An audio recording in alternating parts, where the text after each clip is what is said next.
Vamos lá, galera. Vamos juntos resolver essa questão? Circuito elétrico, que pode ser complexo ou de repente nós vamos conseguir desvendar esse circuito com mais tranquilidade. Vamos colocar o enunciado, vamos fazer a leitura e vamos, na sequência, fazer a resolução. Me acompanhe na leitura. Vamos lá.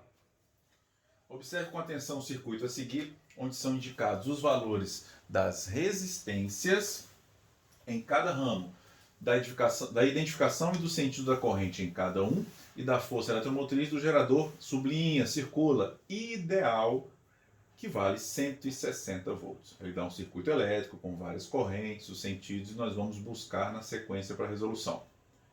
Com base no circuito apresentado e em seus conhecimentos acerca da eletrodinâmica, calcule a intensidade das correntes I3 e I5.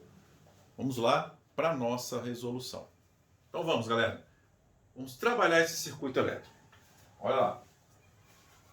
A figura original, comparada aqui com o meu desenho, vou fazendo algumas assertivas aqui, nós vamos trabalhando lá. Ele me deu um gerador e me disse que esse gerador é ideal e que a sua eletromotriz é de 160 volts. Se ele é um gerador ideal, eu posso pensar na equação do gerador. Aqui não tem necessidade, só para nós lembrarmos um conteúdo, que é U eletromotriz menos resistência interna vezes corrente elétrica. Se esse produto aqui é nulo, porque o gerador é ideal, o U que eu vou trabalhar no meu circuito é o próprio epsilon. Então o meu gerador, ele tem um DDP de 160 volts, ok? Eu vou chamar esse ponto aqui de ponto A, vou chamar esse ponto aqui de ponto B, vou trazer o ponto B até aqui, vou trazer o ponto B até aqui, vou subir com o ponto B até aqui, vou andar com o ponto B até aqui ao longo de todos os meus fios ideais. Aqui eu tenho o ponto A, aqui eu tenho o ponto A, aqui eu tenho um ponto A e aqui eu tenho um ponto A. Não posso pular, chamar esse ponto de A, porque o resistor ele consome energia, eu tenho uma queda de potencial nele e aqui também. Então aqui eu chamaria esse ponto de ponto C e chamaria esse ponto aqui de ponto D, ok? Também não posso pular aqui, chamar de C, ou subir e chamar de D. Então, teoricamente, eu tenho aí uma associação mista de resistores. Legal? Como ele pede para calcular a corrente I3 e a corrente I5, de repente eu poderia até apagar isso daqui para ter uma noção, não precisaria de todos essas setas, né, esses segmentos de retas orientados aí para dizer como é que são minhas correntes elétricas. Legal? Mas o que eu posso entender aqui? Isso parece ser um circuito mais complexo, mas eu te dou uma dica. Se você pegar um circuito mais complexo, tenta ver se você consegue reconhecer aqui uma ponte de Wheatstone. Porque se você fizer isso, talvez esse circuito fique muito mais tranquilo para ser resolvido. Vamos ver. Por exemplo, o que você lembra sobre a ponte de Wheatstone? Vou colocar aqui, ó. A ponte de Wheatstone, ela tem aquele desenho tradicional que eu vou colocar ali agora de novo para você lembrar. E naquele desenho tradicional da ponte de Wheatstone, o que eu tenho? O produto dos resistores sendo iguais, ok? Se você lembra disso, vamos tentar aplicar aqui, tá? Lá na minha ponte, o que eu tenho? R1 vezes R2 é igual a R3 vezes R4. Na parte teórica ficou R1 vezes R3, R2 vezes R4. Isso aqui não tem muito problema em você simplesmente alterar os índices, tá? Esse aqui é de menos. Mas eu quero entender que aqui, ó, eu tenho, por exemplo, esse resistor aqui, 3, vezes o resistor 10, dando 30. É exatamente igual ao resistor 5 vezes o resistor 6. Então esse produto aqui, ó, 3 vezes 10, é exatamente igual a 5 vezes 3. Então 3 vezes 10 é igual a 5 vezes 6. Ou seja, eu estou de frente olhando para uma ponte de Wheatstone. E se realmente é uma ponte de Wheatstone, a DDP, então, se é uma ponte de Wheatstone, a DDP entre aqueles pontos que eu chamei de C e D É zero. Não existe diferença de potencial aqui. Se não existe diferença de potencial ali, a corrente I3 que passa pelo resistor 7 é nula. Ela é zero. Então já tem aqui uma facilidade muito maior para continuar a resolução. Se ele pedisse só o I3, já teria terminado a questão, já iria para a próxima ganhando tempo. Legal? E não precisando, por exemplo, aplicar outras técnicas para abrir, né, planificar, redesenhar o meu circuito elétrico. Ok? Agora, outra dica. Vamos lá. Vai facilitar muito mais nossa vida ainda.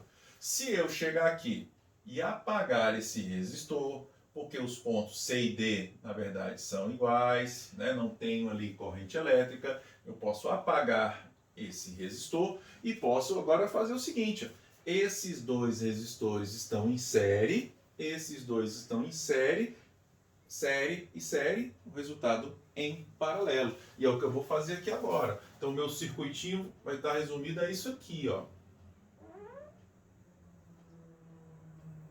Eu tenho dois resistores em cima, um de 3 e um de 5. Já vou somá-los. Aqui o meu resistor equivalente é um resistor de 8 ohms. Embaixo eu tenho um resistor de 6 e um resistor de 10. Aqui o meu resistor equivalente é um resistor de 16 ohms. E vou melhorar mais ainda. Ó. Eu tenho um só resistor, que é calculado pelo produto pela soma, porque eles estão em paralelo agora, o 8 e o 16. Então, como é que vai ficar? Produto 8 vezes 16, dividido por 8, mais 16. 8 vezes 16 vou manter. 8 vezes 16, embaixo. 8 mais 16, vou colocar 24. Ao simplificar aqui, ó, sobrou um 3 embaixo. Então, a resistência equivalente, ela vale 16 sobre 3 ohms. Ou desenhá-la aqui, ó. Ela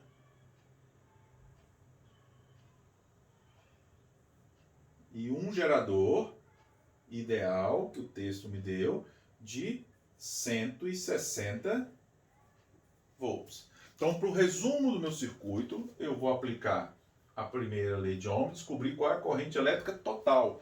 Qual a DDP? 160. Qual a resistência equivalente? 16 sobre 3 vezes o I. Então, minha corrente total vai dar, aqui 160 por 16, 10, passei o 3 multiplicando, 30 amperes. Então, essa é a minha corrente total. Então, nesse meu resuminho aqui, ó, essa corrente que vem para cá, 30 amperes. Nesse meu resuminho, a corrente que vai entrar aqui, 30 amperes, que é a corrente I que sai do gerador, 30 amperes, e vai passar por uma divisão. Uma dessas divisões é o que ele pediu para encontrar além do I3, certo? Então, qual a corrente que vai descer aqui? Qual a corrente vai passar aqui? Vamos descobrir. Se eu tenho 30 amperes passando aqui, ó, no resistor de 8, eu tenho a DDP. Mas a DDP que esse cara aqui está ligado é a mesma desses aqui, ó, porque o 16 sobre 3 é a associação, né? É a resistência equivalente dessa associação. Então, eu tenho aqui no resistor de 8, se eu aplicar a primeira lei de Ohm para ele, U é igual a R vezes I, ele trabalha com 160 volts. Ele é um resistor de 8, vai passar por ele uma corrente elétrica que eu vou calcular agora. Certo? Vai ser uma corrente elétrica de 20 amperes. Qual a corrente elétrica que passa aqui, ó? Vamos colocar aqui esses outros dois. Aqui eu tenho 16, ó. Então, se eu aplicar U é igual a R vezes I, os mesmos 160 volts para um resistor de 16 ohms, vai me dar uma corrente, eu vou chamar isso daqui de I duas linhas. Vou chamar isso daqui de I', né? Aliás, eu tinha colocado, vou colocar aqui o I1, tá? Que é essa daqui, essa primeira. E essa daqui o I4, tá? Na verdade, o I4 e o I5 é a mesma corrente.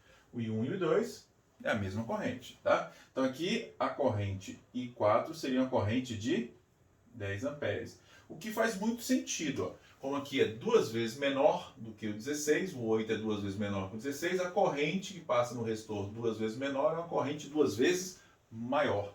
A corrente que passa no resistor 2 vezes maior é uma corrente 2 vezes menor. Como ele pediu para calcular o I5, ela é igual ao I4, as minhas duas respostas, né, no meu texto, de acordo com o texto pedido, representa o I3 e o I4, que é igual ao I5. Então, na verdade, o I1 ele é exatamente igual ao I2. O I4 é exatamente igual ao I5. Então, pensando num gabarito, eu tenho como respostas 0 e 10. Ok? Então, um exercício que aparentemente poderia ser muito complicado, a percepção desse circuito ser uma ponte de Wheatstone é bem interessante, é bem importante, te ajuda demais, tá? Veja bem, esse desenho fica bem distante daquele desenho original da ponte de Wheatstone, mais tradicional que você tem na sua memória, tá? Então, pensar que ponte é um circuito que você vai aplicar determinada condição de existência. Ok, galera? É isso aí.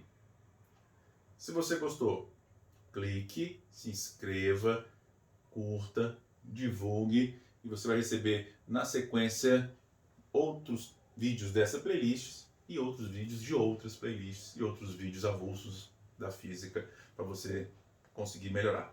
Um abraço, galera!